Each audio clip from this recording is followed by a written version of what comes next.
Hi hello नमस्कार. आजचा topic आहे आपल्या ज्या पहिल्या महिला उपमुख्यमंत्री झालेल्या आहेत सुनेत्राताई अजितदादा पवार यांच्याबद्दल आहे. तर त्या आत्ता उपमुख्यमंत्री झाल्या त्याच्यानंतर मी ज्या कमेंट वाचल्या, अरे देवा काय कमेंट होत्या त्या, की लगेच तिसऱ्याच दिवशी लगेच शपथ घेतली किंवा लगेच उपमुख्यमंत्री म्हणून झाल्या. मला सांगा त्यांनी काय करायला पाहिजे नव्हतं. त्यांनी आपल्याला जी महाराष्ट्राला किंवा आपल्या ह्याला जी शिकवण दिलेली शिवाजी महाराजांनी, त्यांनी तसंच थांबायला पाहिजे होतं का?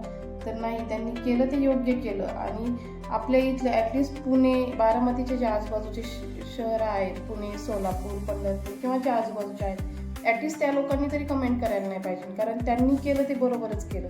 कारण त्याचं असं आहे की समजा आपल्या घरात किंवा एखादी लेडीज आहे, तर त्यांचा कोणाचा बिझनेस आहे तिच्या मिस्टरांचा, आणि किंवा नोकरीचं जर जाऊ द्या, पण त्यांचा बिझनेस आहे किंवा कंपनी आहे, समजा त्यांना काही झालं, मिस्टरांना काही झालं, तर आपल्या घरातली जी लेडीज आहे तीच उभी राहणार ना तिथे, कोण दुसरं उभं राहणार, तीच सांभाळणार ना. तर तसंच त्यांनी त्या सुनेत्राताई पवार यांनी स्वतःचा कम्फर्ट झोन सोडून एवढं वय असताना सुद्धा आज त्या बाहेर आल्या, महाराष्ट्रासाठी बाहेर पडल्या.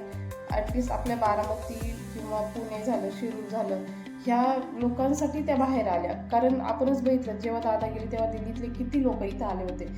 तर याचा आपल्याला फायदा आहे. दिल्लीतले लोक इथपर्यंत येतात म्हणजे हे जे राजकारण आहे किंवा त्या राजकारणामुळे ते आज येत आहेत की आपला नेता आहे म्हणून ते इथे येत आहेत. तर कृपया एक लेडीज जी उपमुख्यमंत्री झालेली आहे आत्ता, त्यांना वाईट कमेंट करणं बंद करा. चांगल्या कमेंट करता येत नसतील तर करू नका. आणि मी कुठल्याही पक्षाची नाही आहे, मी परत एकदा सांगते, मी एक साधारण लेडीज आहे, गृहिणी आहे.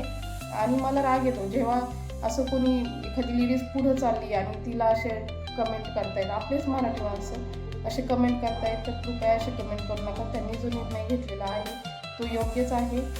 धन्यवाद.